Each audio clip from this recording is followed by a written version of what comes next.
It was observed that the phenotypic expression of a gene can be modified or influenced by the other genes.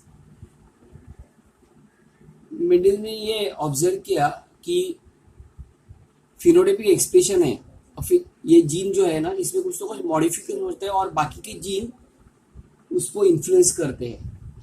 So these genes interactions are of two types. इसमें दो interaction है.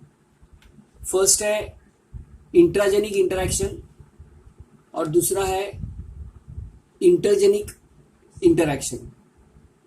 Now पहला जो है intragenic interaction occur between the allele of same gene. मतलब जो allele है gene के उसमें ये चेंज दिखाई देता है, इंटरेक्शन होता है.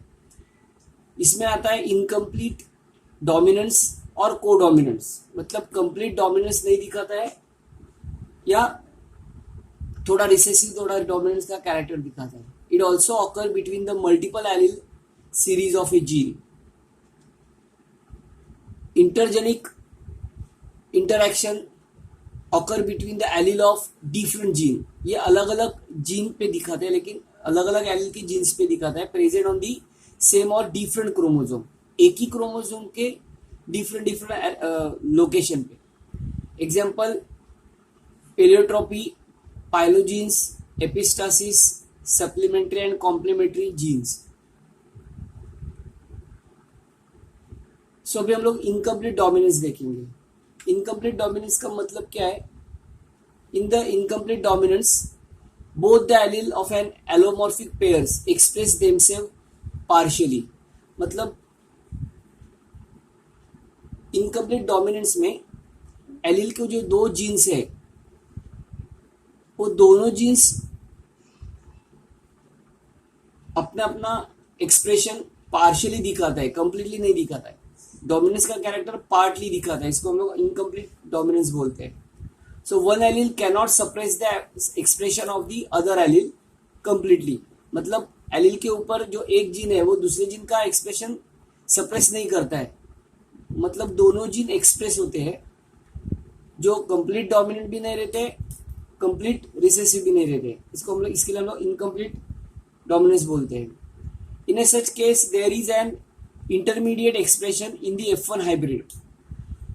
ना F1 हाइब्रिड में इंटरमीडिएट ब्रीड मिलेंगे, neither dominant nor recessive. Dominant भी पूरे नहीं है और पूरे रिसेसिव भी नहीं है.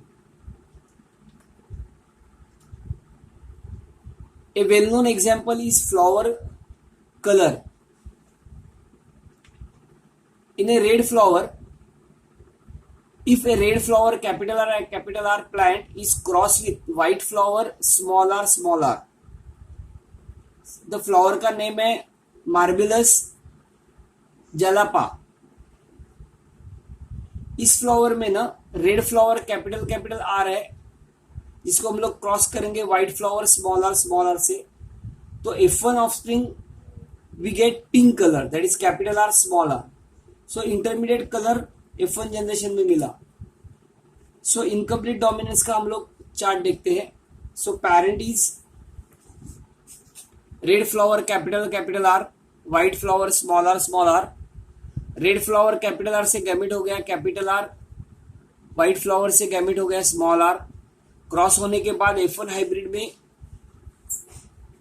इंटरमीडिएट फ्लावर मिला, that is called pink colour. It is neither red not white.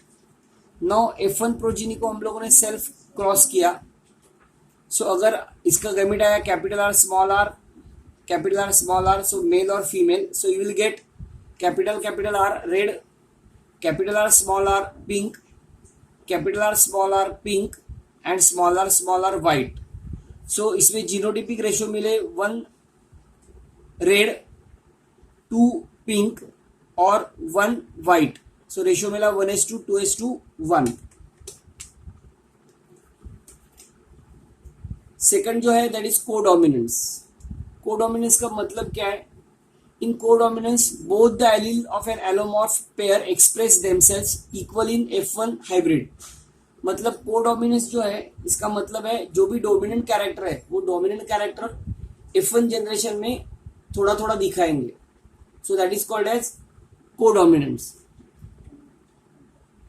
Such allele which are able to express themselves equally independently in hybrid are called as codominants.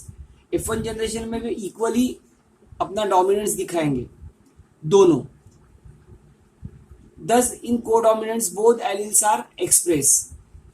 तो कोडोमिनेंस में क्या होता है, दोनों एलील है ना, वो दोनों एलील एक्सप्रेस होते हैं.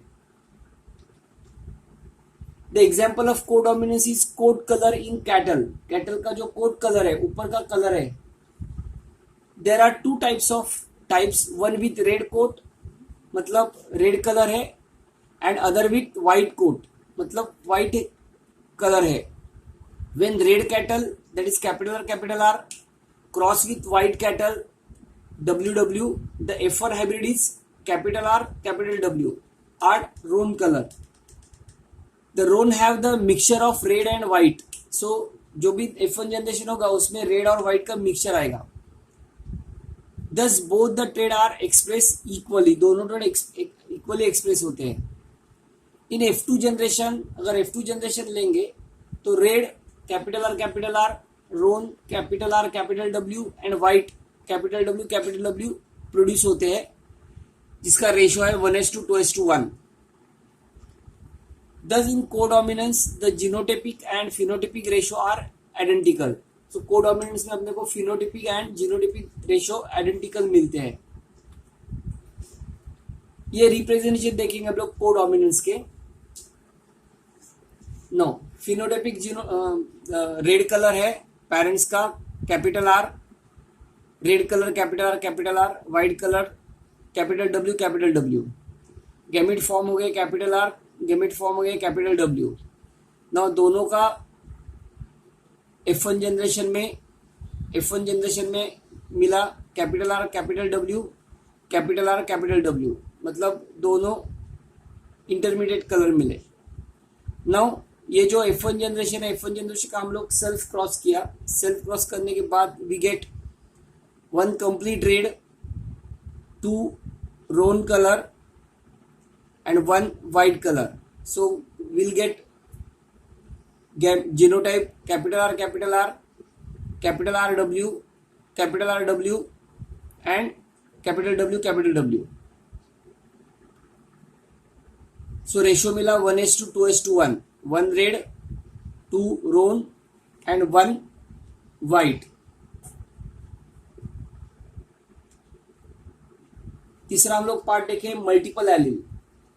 नो मल्टीपल एलील का मतलब क्या है, जब भी दो से ज्यादा अल्टरनेटिव फॉर्म ऑफ एलील्स और genes in a population occupying the same locus, एक ही लोकस पे नॉर्मली 2 जीन रहते हैं, लेकिन 2 से ज्यादा जीन अगर क्रोमोसोम पे है एक ही लोकस पे, तो हम लोग उसको मल्टीपल एलील बोलते हैं. तो multiple allele arise by mutation of the wild type of gene. ये मल्टीपल एलील म्यूटेशन की वजह से फॉर्म होते हैं. इसका बेस्ट एग्जांपल है Drosophila. In Drosophila a large number of multiple alleles are known. Example size of the wing from normal wing to vestigial, that is no wing, that is just stumps, is due to one allele, that is capital V small g in homozygous condition. The normal wing is wild type while vestigial wing is recessive type. जो normal है वो wild type है और जो vestigial wing है वो recessive type है. इस चार्ट में हम लोग देखेंगे फिनोटाइप. अगर नॉर्मल विंग है तो हम लोग उसको, ये डोमिनेंट है, डोमिनेंट को एक्सप्रेस करने के लिए हम लोग प्लस साइन दिखा है. So normal wing genotype VG plus, nicked wing VG-NI से डिनोट किया है, नॉच्ड विंग VG-NO से दिखाया है, स्ट्रैम्प विंग VG-ST से दिखा है, और vestigial wing means 2 wing. So these are the example of multiple alleles. Another good example हम लोग अगर देखेंगे मल्टीपल एलील का तो वो है एबियो ग्रुप इन ह्यूमन बीइंग.